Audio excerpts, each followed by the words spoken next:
No more Titan and Titan XD in the Great White North, eh? Seems like Nissan got tired of trying to nail Jello to a tree.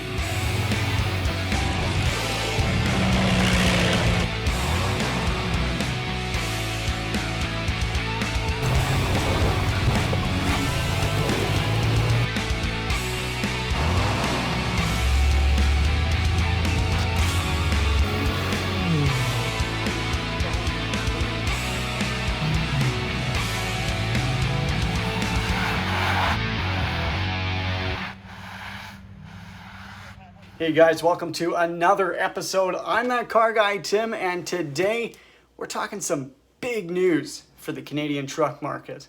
In an internal memo sent to dealers across the nation, Nissan Canada's Vice President of Sales Operations, Marc-Andre Null, and Director of Marketing, Adam Patterson, announced that Nissan Titan and Titan XD are being axed in the Canadian market. This is a huge show of confidence in the truck scene as they pulled the Cummins engine under a year ago, and they just redesigned the truck inside out. Let's cut to a feed now from Nissan Canada headquarters in Mississauga right now. Fucking embarrassing! Fucking embarrassing! Fucking embarrassing! Fucking embarrassing! Yeah, it is embarrassing. A redesign that was supposed to give it an edge against Toyota's Tundra and the Big Three has totally flopped.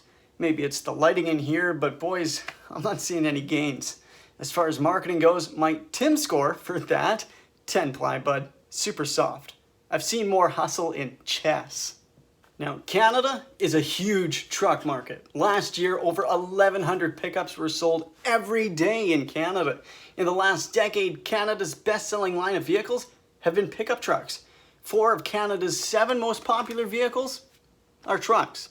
In fact, roughly 1 out of every 5 vehicles sold in Canada is a pickup truck. Keep in mind, there's more people in California than there are Canadians. Our national population, according to Statistics Canada, is 37.9 million. That's a lot of trucks per capita, leaving no question as to why trucks are an automotive breadwinner up here.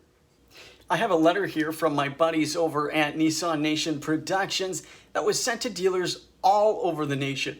It's legit, complete with the letterhead and the names and signatures of the Director of Marketing, Adam Patterson, and Nissan Canada's Vice President of Sales Operations, Marc-Andre Null.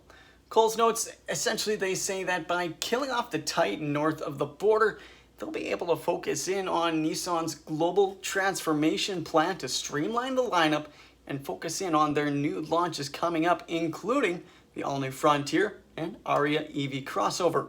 Later on in the letter, it looks as though they aren't banking on a swift reversal of fortunes, concentrating instead on pure retail market share for the 2022 midterm outlook. According to the letter, the 2021 model year will be the final chapter for the half-ton and kind of three-quarter-ton truck in the Great White North. Now, remember, this is a company that is fighting for survival in North America right now, let alone Japan, with the Japanese government urging Nissan and Honda to merge amid fears from Shinzo Abe's office that the souring relationship with Renault could leave Nissan and Mitsubishi exposed, dragging down Honda too. Keep in mind, Honda and Nissan are the second and third, respectively, biggest manufacturers in the Japanese automotive empire, being topped by the Toyota umbrella of brands, which, oddly enough, kind of resembles a pre-2008 General Motors empire. So the Titan is dead in Canada. Does this mean that Nissan is placing all their truck eggs in the basket labeled Frontier? With Canadians, especially Western Canadians, being truck crazy, it'll be interesting to see if the bet will pay off. It's a market that's steadily climbing as fuel prices do the same. It's forcing many Canadians to consider dropping down the size bracket to the likes of Ranger, Frontier, Tacoma, Colorado Canyon. I hesitate to include Gladiator in this list. I'm still waiting on the return of the Dakota, but that's beside the point. In 2008, just before the Great Recession, 51,000 small and mid-sized trucks were sold in Canada. In 2019, with the category back in action, that number had climbed to 40,000.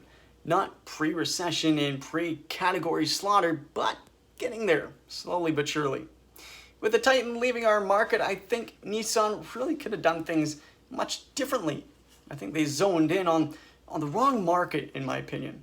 The half-ton truck market here, as well as in the United States, is extremely competitive. Nissan essentially went from the Junior Bs straight to the NHL Stanley Cup playoffs with the Titan when they ignored their Gretzky, their Gordie Howe, their Sidney Crosby, their Connor McDavid. I'm talking about the Frontier that's been neglected since 2004. Nissan really missed a golden opportunity for a golden goal with the Frontier, seeing as their only competition really was the Tacoma. For all those years, the big three's small and mid-sized trucks were all but 6 feet under. Reflecting on what could have and what should have been, I really think that with the right funding and the right focus, along with superior aftermarket support for accessories, Frontier could have been a front runner. And perhaps Nissan wouldn't be in the pickle it's in now, or at least not one as dire. Hey, I'm really curious on your thoughts on the Titan and the Titan XD bidding our fair nation farewell. Did Nissan screw up recently, or has this been a blunder in the works since the Ranger was retired? Let me know in the comments below. But hey, that's all for this week. Thanks so much for tuning in. Be sure to hit that subscribe button. Let's get to 250. Share this with your pals and tell them to subscribe too. More awesome content on the way. Give this video a thumbs up if you would. And follow along on Instagram and Facebook at thatcarguytim. You'll want to be following along some really big news coming soon. Stay safe, stay distanced, have fun, get her done.